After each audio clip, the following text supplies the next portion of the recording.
Shanti, could you explain how ego functions? Yes. In this book that all of you have, chapter number 4 gives more details. So I'm just giving you general idea. Okay. First thing, I consciousness is ego and ego is energy. Because of ego, everything functions.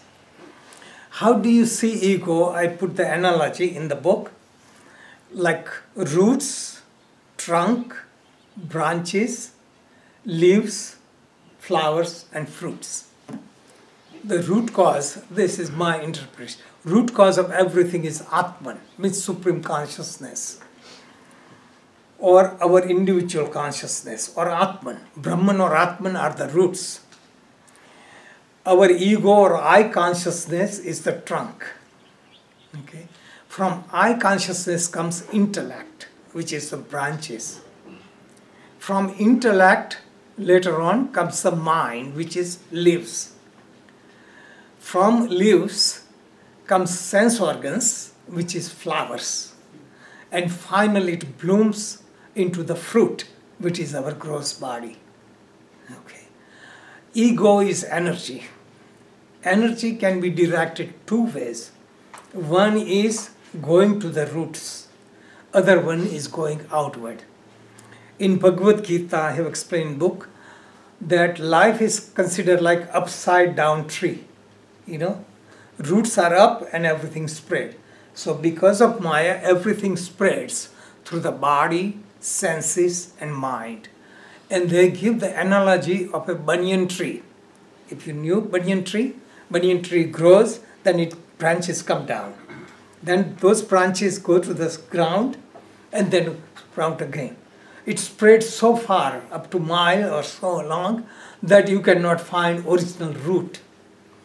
So Lord Krishna teaches that this is Maya, that spreads like that.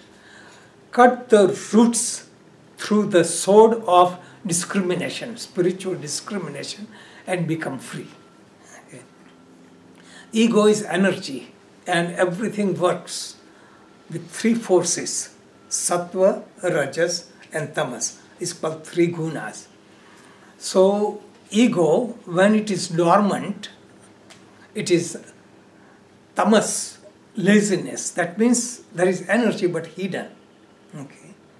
But ego becomes activated, then it becomes very active, restless, goes in the world. When one balances ego, then one has energy but in reserve. That is available anytime. So like analogy of a car. Car has no gas or is not functioning. But car that is turned on but is running restlessly. And that car that is neutral, available anytime you want to use it. So sattva is a neutral energy available anytime. Rajas is restless energy. And tamas is lack of energy. So chapter number 1 in this book, I have explained that. So ego is energy, it is not good or bad. So you go through the stage where people are not aware. Like if people who are on the street, they don't have food, they don't have money, but they want it. But they're too lazy to do anything. Okay, that is tamas. Then people say, I don't want to be poor. I want food, I want shelter, I want comfort, I want to control. So people go out in the world. They try to be wealthy people. They try to go for power. All the politicians are looking for power. Most people are running over wealth, pleasure, all these things. When you satisfy those desires, you are content that there is no happiness in the world. Then you balance energy. So you don't run out in the world, but direct it inward toward higher self. That is called sattva.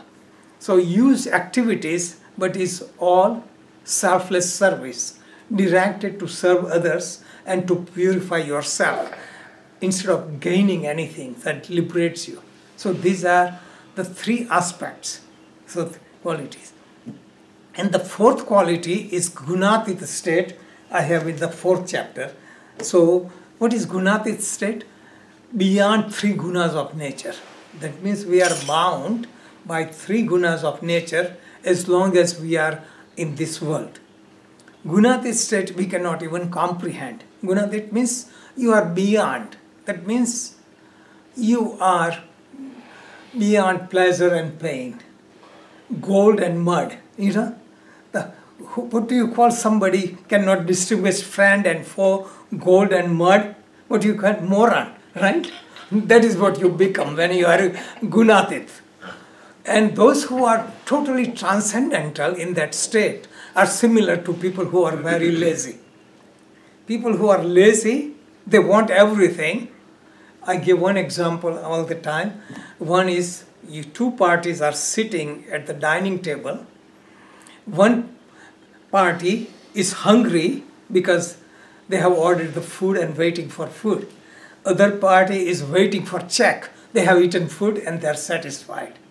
Okay, the difference is those who are without any energy and those who are content are similar in outlook.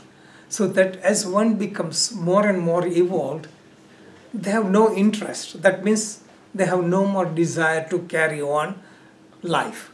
So they get liberated. That means they get liberated even in this life, or they have no need to be incarnated again.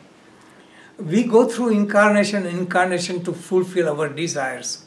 So Patanjali describes that Jivatma means we are Jivatma. Jivatma means soul. Our body, senses, mind and desires is Jivatma. World is called Jagat. So world is created for Jivatma to enjoy Jagat and learn a spiritual lesson. So that when they learn the spiritual lesson, they wake up and realize, I am Brahman, I am one with God. I don't need to do anything, I'm free. This was a dream, waking up from a dream. For that realization, world is created. People ask why God created evil. God created good and evil for souls to evolve. Okay? Like say right now, so many people are going wrong way, I can see. I cannot do anything. Only way I can attract is to have gimmicks. So I can be deluded and delude them. And they could be only converted. This is what people do, converted into religion, dogma. Only few people get transformed. See, so this is why. So God created all these things. We cannot disturb the universal law. We try to help others, wake up others, is only our ego. Okay. Any question? Does it make sense? So this explains ego. So ego is necessary. Ego is necessary.